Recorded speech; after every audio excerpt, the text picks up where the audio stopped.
Assalamualaikum warahmatullahi wabarakatuh. Kami dari kelompok 2 akan mempresentasikan tentang proses transformasi pengolahan agroindustri komoditas padi. Anggota kelompok kami ada Ismayani, Hanaira Puspakirana, Siti Ratu Alia, dan Nisa Majid Hakim. Apa itu padi? Padi dengan nama ilmiah Oryza sativa L adalah tanaman yang dibudidaya. Padi merupakan sumber makanan pokok di Indonesia. Biji padi atau beras yang dimasak menjadi nasi. Nasi kaya akan karbohidrat dan dapat diolah menjadi berbagai bahan makanan. Karakteristik bahan baku padi. Bahan baku dari padi adalah butir-butir padi yang terdapat di dalam malai atau gabah. Karakteristik bahan baku dari padi antara lain 1. Bentuk dan ukuran. Butir padi berbentuk pipih, bulat, dan memanjang. Butir padi memiliki panjang sekitar 6-7 mm dan lebar sekitar 2 mm. 2. Warna butir padi memiliki warna putih hingga coklat tergantung dari jenis padi yang digunakan. 3. Kandungan nutrisi. Butir padi mengandung karbohidrat kompleks yang merupakan sumber utama energi bagi tubuh, serta beberapa vitamin dan mineral seperti vitamin B kompleks dan zat besi.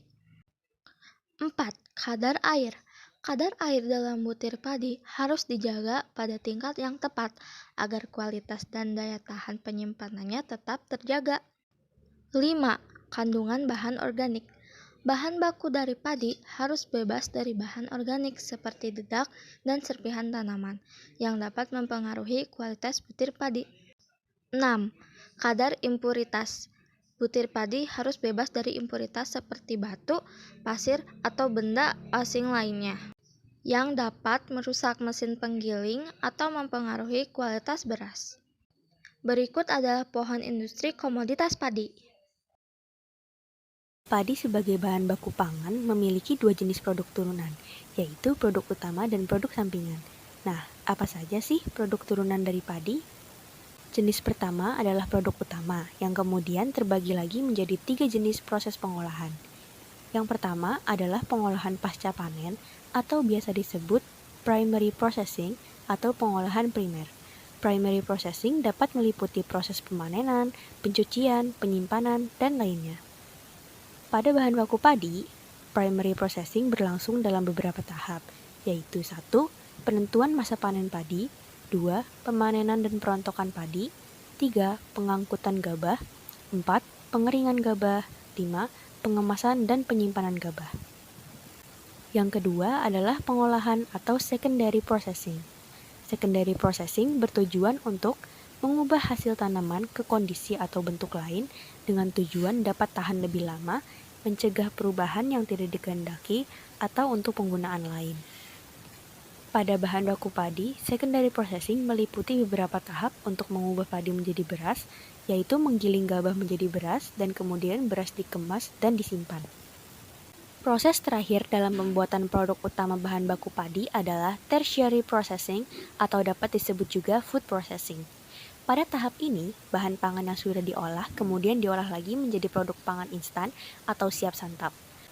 Pada bahan baku padi, padi yang sudah diolah menjadi beras dapat diolah kembali salah satunya dengan menjadi nasi instan sehingga cara penyajiannya lebih cepat dan masa penyimpanannya lebih lama daripada beras biasa. Pemrosesan nasi instan dapat melalui beberapa tahap, yaitu 1. Pencucian dan perendaman beras, 2. Pemasakan beras hingga berubah menjadi nasi, 3. Pembekuan nasi, dan 4. Pengeringan nasi. Tahap pengeringan sangat penting dilakukan untuk menghilangkan kandungan air pada nasi, sehingga nasi menjadi produk kering. Jenis kedua adalah produk sampingan padi. Dikarenakan dalam produk utama, bagian padi yang digunakan hanyalah bulirnya, banyak bagian-bagian dari padi yang tersisa. Supaya tidak terbuang sia-sia, bagian-bagian padi yang lain dapat dimanfaatkan menjadi produk samping atau byproduct.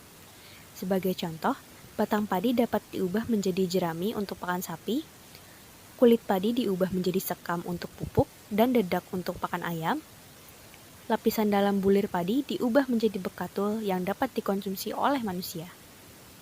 Berikut adalah analisis SWOT terhadap komoditas padi. Yang pertama adalah strength atau kekuatan. lahan pertanian di Indonesia sangatlah luas. Rata-rata petani memiliki lahan yang luas dikarenakan negara Indonesia adalah negara agraris terbesar dan letak geografisnya yaitu negara Indonesia terletak di wilayah yang tropis dan luas baku sawah nasional pada tahun 2019 tercatat yaitu sebesar 7.463.948 hektar. Yang kedua adalah irigasi yang lancar. Irigasi di area pesawahan di Indonesia sudah cukup baik. Ada beberapa macam irigasi, diantaranya irigasi permukaan, irigasi rawa, irigasi bawah tanah, irigasi pompa, dan irigasi tambak. Fungsi daripada irigasi adalah memasok kebutuhan air, menyimpan ketersediaan air saat kemarau, dan menurunkan suhu tanah. Selanjutnya adalah yang menjadi kekuatan pada komoditas padi adalah bibit yang unggul. Para petani umumnya sudah mengenal dan mengetahui bibit unggul. Ada beberapa cara klasik yang sudah dilakukan oleh para petani untuk mengetahui atau mengecek bibit unggul, yaitu yang pertama direndam di dalam air, dan yang kedua menggunakan indikator dan garam, dan yang ketiga dengan cara menggunakan indikator telur dan abu. Yang kedua adalah weakness atau kelemahan dari komoditas padi. Kelemahan yang pertama adalah teknologi produksi kurang lengkap atau kurangnya alat dan mesin pertanian. Hal ini disebabkan karena dalam bidang teknologi Indonesia sudah sangat tertinggal jauh dibanding negara lain. Hal inilah yang kemudian menjadi penyebab atau faktor utama mengapa teknologi alat dan mesin pertanian di Indonesia kurang. Yang kedua adalah kurangnya kemitraan. Masih jarang sekali kemitraan dengan perusahaan pada komoditas padi ini. Weakness atau kelemahan yang terakhir pada komoditas padi adalah produktivitas yang kurang maksimal. Hasil produksi pada komoditas padi ini kurang maksimal. Hal tersebut bisa jadi dikarenakan oleh masalah kesuburan tanah, pemakaian pupuk, atau bibit yang mungkin kurang unggul, serta jasad pengganggu lainnya, yaitu hama. Selanjutnya adalah opportunity atau peluang. Peluang yang pertama adalah membangun kemitraan. Pada weakness, kita sudah membahas bahwasanya kelemahan daripada komoditas pertanian adalah kurangnya kemitraan. Hal itu menjadi peluang untuk komoditas pertanian ini atau komoditas padi ini membangun sebuah kemitraan atau kerjasama dengan perusahaan lain. Peluang yang kedua adalah kelembagaan ekonomi. Dari komoditas padi ini, kita mampu untuk membangun KUD atau koperasi unit desa. Selain itu, kita mengetahui bahwasanya beras atau padi ini adalah makanan pokok masyarakat Indonesia, yang mana tentunya permintaan dari tahun ke tahun akan selalu meningkat, dan ini menjadikan kelembagaan ekonomi pada bidang pertanian atau padi tersebut menjadi peluang untuk dapat direalisasikan. Peluang selanjutnya dari komoditas padi adalah pasca panen. Kita dapat melakukan pengolahan produk dari asalnya padi menjadi produk yang lebih memiliki nilai jual tinggi, lebih inovatif, dan tentunya lebih instan. Terakhir adalah threat atau ancaman dari komoditas padi. Ancaman yang pertama adalah alih fungsi lahan. Lahan pertanian menjadi lahan industri. Hal ini menyebabkan kurangnya produksi pangan, pencemaran lingkungan, dan juga menyebabkan kerusakan ekosistem. Ancaman kedua adalah hama penyakit, kurangnya pengendalian hama. Salah satu hama penyakit yang biasa terjadi pada tanaman padi adalah penyakit tungro. Penyakit tungro ini menyebabkan hilangnya hasil pertanian yang cukup tinggi. Ancaman yang ketiga adalah SDM atau sumber daya manusia, kurangnya pengetahuan para petani. Hal tersebut dapat terjadi biasanya dikarenakan kebijakan SDM kurang memadai atau pelatihan SDM dianggap remeh oleh SDM itu sendiri atau para petani, dan krisis regenerasi petani muda. Strategi pengembangan usaha pengolahan komoditas padi.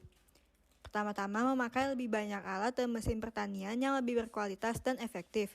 dan menggunakan bibit unggul serta mengedukasi para petani dalam pemakaian bibit unggul tersebut sehingga hasilnya berkualitas. Kemudian mengarahkan hasil padi ke perusahaan sehingga terjalin kerjasama dan tidak ada hasil yang tidak terjual.